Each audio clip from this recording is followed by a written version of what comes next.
In this video, I'm going to be showing you how to use your Monzo card abroad. So, first things first, did you know that with Monzo, you don't need to inform them about your travel plans?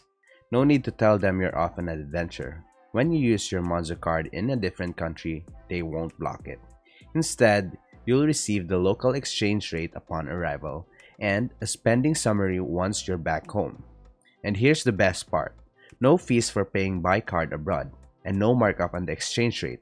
So, you're always getting the best possible deal. Just a quick tip, when asked if you want to pay in pounds instead, choose the local currency for that sweet exchange rate advantage. Now, let's talk cash.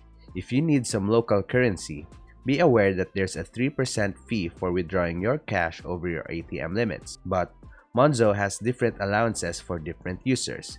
If you meet certain criteria, you can enjoy unlimited fee-free cash withdrawals in the UK and in EAA, and fee-free withdrawals on specific amounts everywhere else.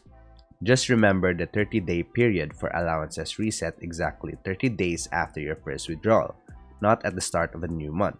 But wait, there's more. Some ATMs might charge you a fee, which Monzo doesn't receive, so always try to use a free machine. And don't forget to activate your magstripe if you plan on using foreign ATMs.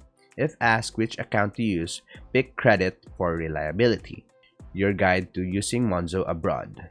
If you found these tips helpful, give us a thumbs up and don't forget to subscribe for more content.